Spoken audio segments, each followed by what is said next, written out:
le travail, l'honnêteté et le respect. Les yeux de Miguel brillaient d'un espoir désespéré qui reflétait le soleil rebondissant sur les fenêtres du terminal de l'aéroport. « Juste 2 mois, Luis, plaida-t-il, sa voix étant à peine une murmure. Juste 2 mois à Dubaï, vivant la grande vie, gagnant suffisamment pour renvoyer et enfin faire opérer ta sœur. » Louis se mordit la lèvre, le poids des mots de Miguel pesant sur son ventre. Miguel, son meilleur ami depuis l'enfance, avait la conviction inébranlable que l'Amérique ne suffisait pas. Il avait soif de promesses de voitures plus rapides, de bâtiments plus hauts et d'une vie au-delà de leur quartier ouvrier de leur ville natale.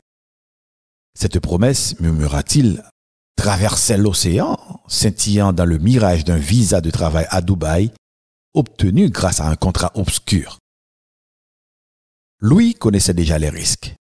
Son ventre se retournait à l'idée que leur famille, déjà tendue, ne pourrait pas payer les frais juridiques si les choses tournaient mal. Mais le désespoir dans les yeux de Miguel, l'image du sourire frêle de sa sœur Sofia, la promesse d'une vie meilleure, tout cela a renforcé sa détermination. Il ravala sa peur et monta à bord de l'avion, complice secret du rêve insensé de Miguel. Les premières semaines ont été enivrantes. Dubaï est à la hauteur de son image extravagante. Il travaillait de longues heures, mais le salaire était bon.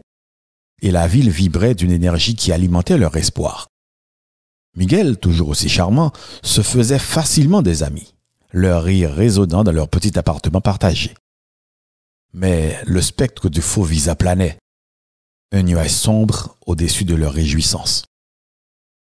Puis, lors d'une inspection de routine de l'entreprise, leur monde s'est effondré. Miguel, toujours prêt à prendre des risques, était devenu complaisant. Un regard mal placé d'un fonctionnaire, une lueur de suspicion et leur réalité fabriquée s'est effondrée. L'arrestation a été rapide et brutale. Miguel, sa bravade disparue, se tourna vers lui, les yeux écarquillés de terreur. « Je suis vraiment désolé, Louis. Je nous ai mis tous les deux dans ce pétrin. » Les mois qui ont suivi ont été marqués par des salles d'interrogatoire, de la nourriture rassie en prison et de la peur tenace d'un avenir incertain. Le luxe promis s'est transformé en cellules de béton, les rêves d'une vie meilleure remplacés par le bruit de portes de cellules et la menace omniprésente de l'expulsion. Lorsqu'ils revinrent enfin au pays, infiniment plus sages et à jamais marqués par leur épreuve, le poids de leurs actes les frappa de plein fouet. Le soulagement d'être de retour a été éclipsé par la honte.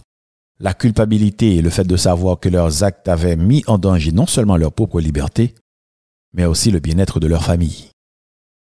L'opération de Sofia restait un rêve lointain.